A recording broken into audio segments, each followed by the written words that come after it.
What's up, my friends? I pray you guys are standing strong in your faith as you continue to face the cancel culture that we are dealing with right now. Now, in this video, I do want to talk about critical race theory books, and I want to make you aware of 3 books. Now, there are a ton out there, but I want to just touch on 3 specific books. Now, let me just say before I get started, because people like Mark Lamont Hill, who is a progressive professor, who has a show on the Black News Network, they like to tell you, or this is how they come off as saying critical race theory is not being taught in schools. That's actually false. The other thing I want to present, though, before I get started in making my case, is I want people to understand that I'm not entirely against every aspect of critical race theory. And I realize that initially when you look at the legal theory, that only, really lawyer people in law school and graduate levels were being taught since the 1970s, to present time, from people like Derek Bell, when you look at Richard Delgado, and even currently with Kimberly Crenshaw. Like a lot of the things that they're trying to present with racial disparities or injustices, like things within our system of how, minorities, particularly black young people, are 50 times more likely to be prosecuted for minor crimes than white individuals who've committed crimes. And I get that. Growing up in the south side of Tucson, a lot of diversity, being half Mexican, and being sensitive to some of those things. And again, you have to live it in order to understand it. But that doesn't mean that my experience or your experience trumps reality.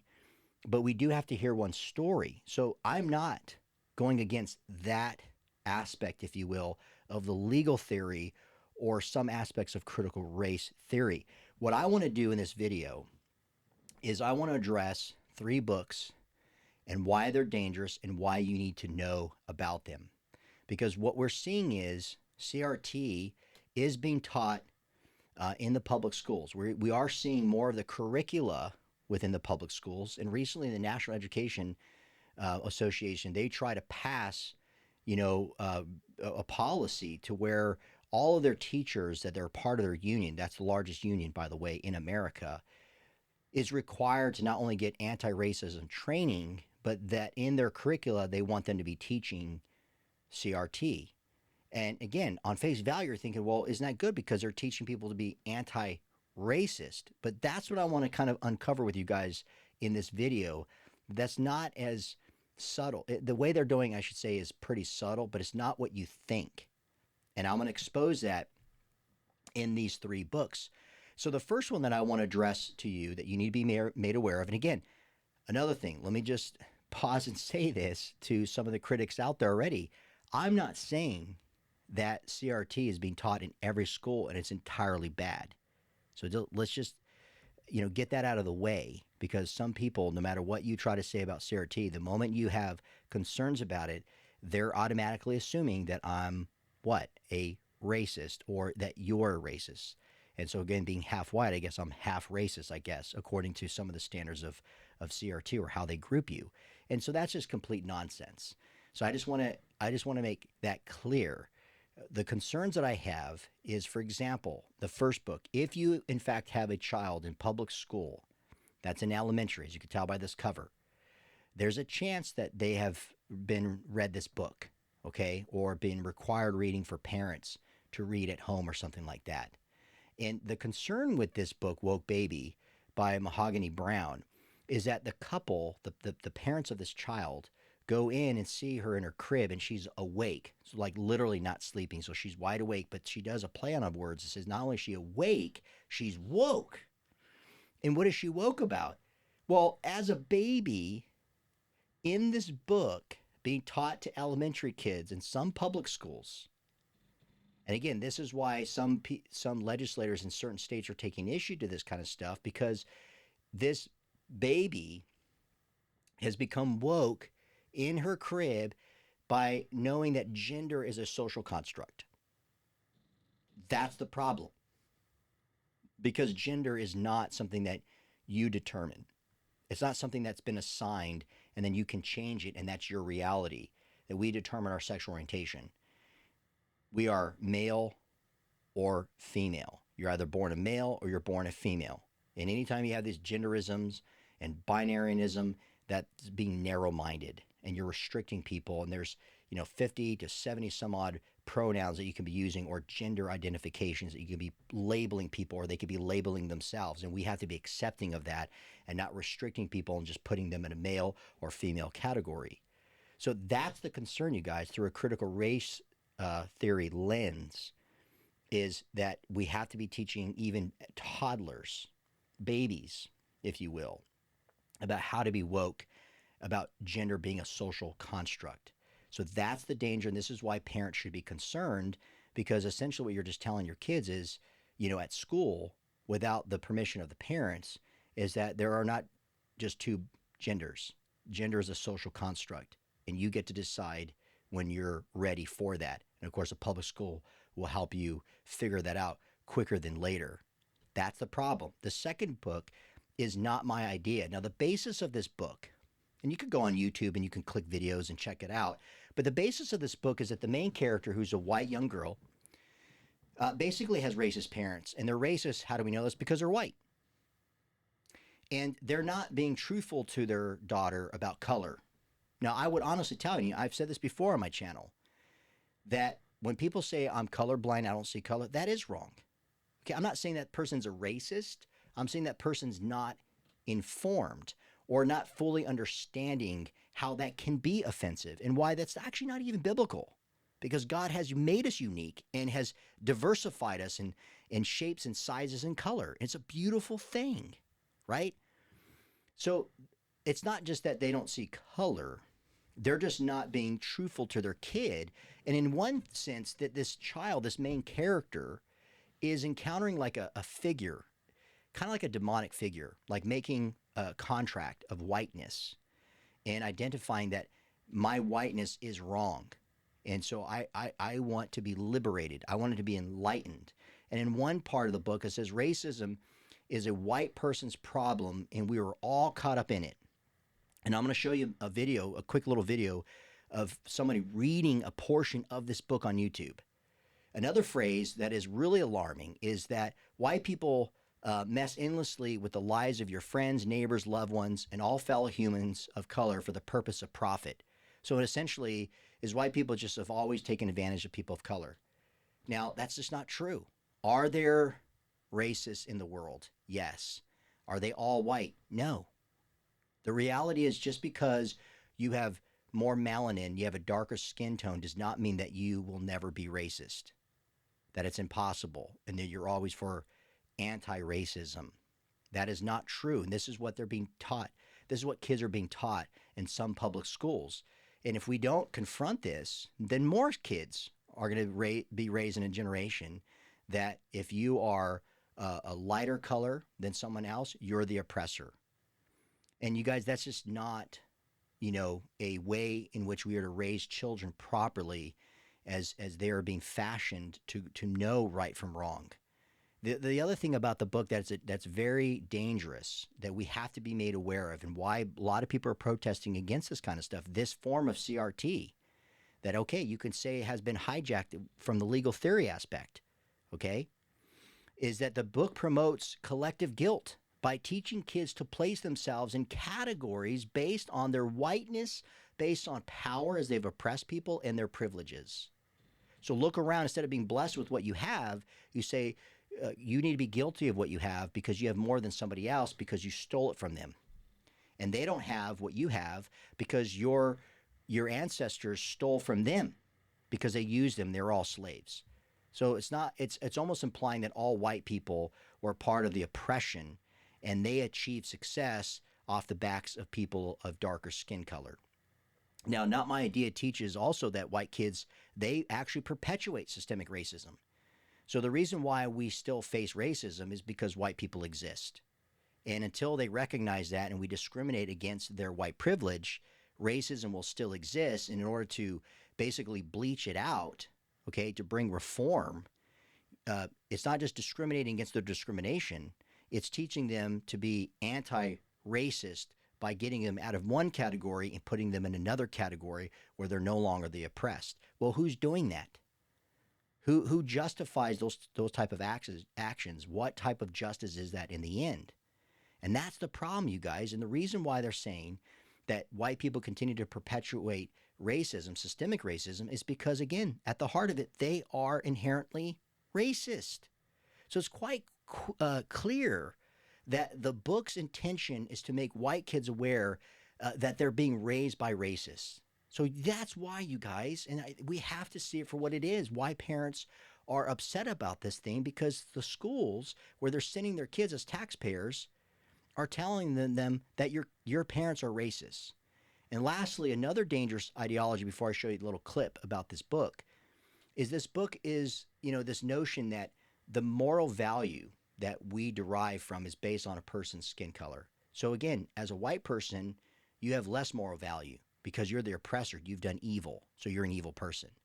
And the darker skin color you have more moral value because you're a victim, and we need to hear from that victim and improve of their intersectionality and let them share their experiences to enlighten us and bring truth to us, because there's too much white fragility. You guys, that's why parents are struggling with this CRT talk, because they're painting people to be a racist when a lot of people are not. Are there some prejudices? Is there some bias? Is there some misinformation? Yes. But let's address it in a way that's constructive rather than trashing people. So, woke baby, not my idea. Let me show you guys a quick little clip that, kind of gives you a little insight about this book. You can face this. Racial justice. We must step up. Understanding the truth takes courage, especially a painful truth about your own people, your own family. Are you all right? Even people you love may behave in ways that show they think they are the good ones.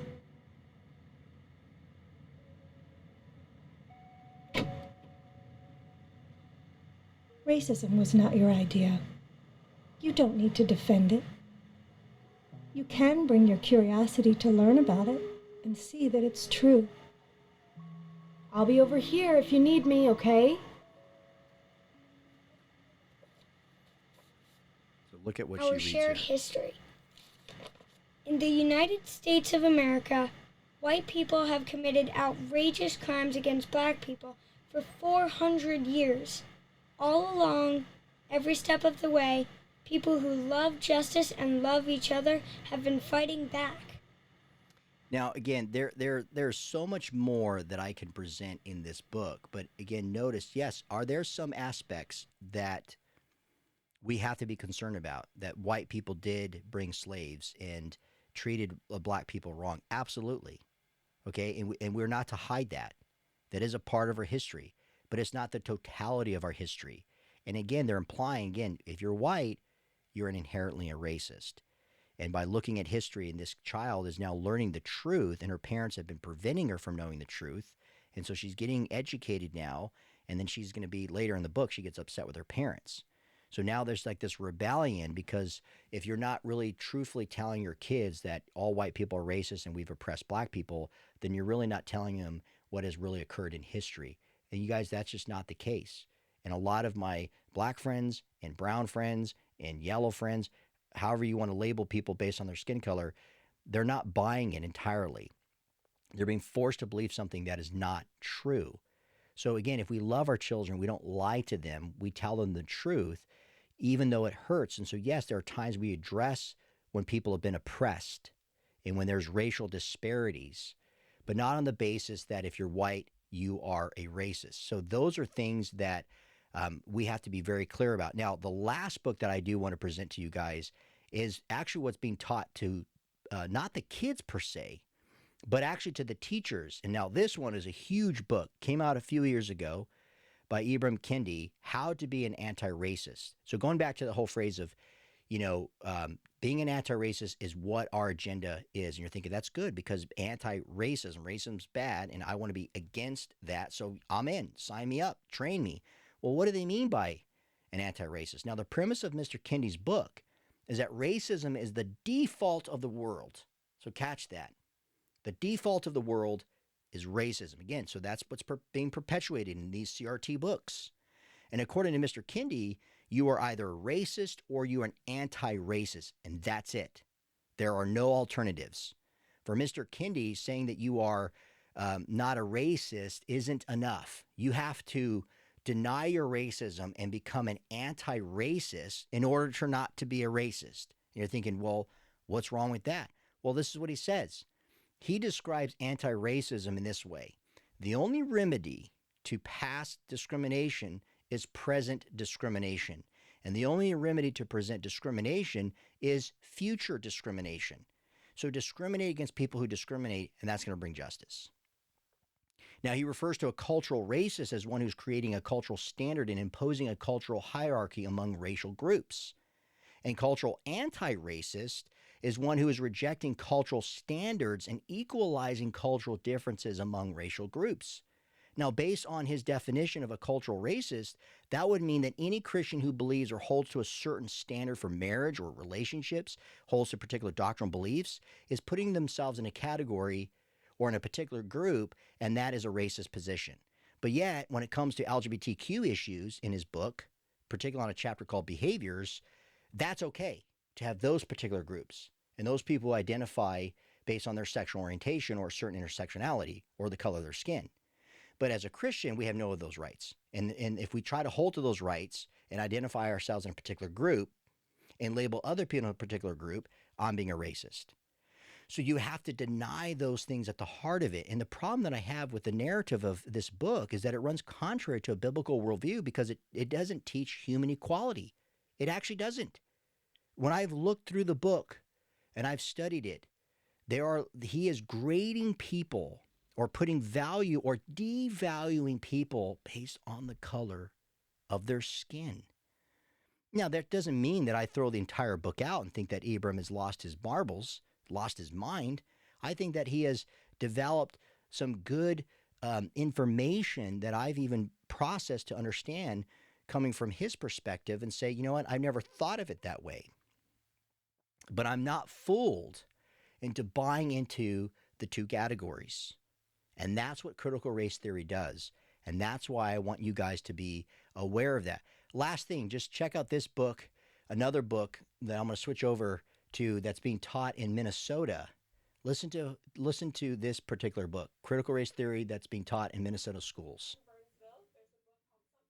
In our town that was read to fourth graders. This book warns students that police are mean to black people, but nice to white people. Cops stick up for each other, it says, and they don't like black men. When a character asks why a black man was shot, the character's sister responds, "It wasn't a mistake. The cops shot him because he was black." Okay, so that's the point, you guys, is, you know, that type of terminology that's being used, being taught to kids to hate police because the police are anti-racist, or that the police are racist, is in fact, you know, unsubstantiated and is not true. So that's why I want you guys to be aware of. Be careful about CRT. Okay, I do think that there are a lot of people who are well-meaning who present CRT and they mean well. Just like people who support Black Lives Matter doesn't mean that they're all Marxist, right? That they support Marxism or they support socialism. So it's important for us, when we're aware of the dangers of CRT, that we're not completely throwing out everything that has to do with CRT. And if you are a white individual and you have never been, you know, labeled something or, you know, made fun of or have received a form of a racial slur or prejudicial behavior, that doesn't mean you're a racist.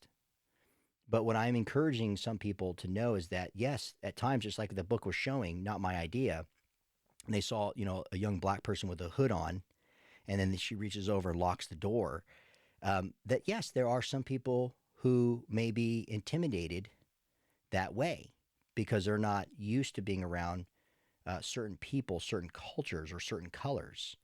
But again, that still does not mean that they're a racist. And I do think that in those areas, we need to work on some things. But in order for us to make progress and to defeat, if you will, racism, we have to embrace each other with all of our complexities and all of our differences. And yes, we need to identify the evil right? The moral evil of racism at its heart, that one person thinks they're greater or more superior than another person based on their intellect, based on their foundational grounding in a particular belief system, or even their color of their skin. Yes, that is wrong, and we need to fight against that, but not based on woke baby, not my idea, and how to be an anti-racist.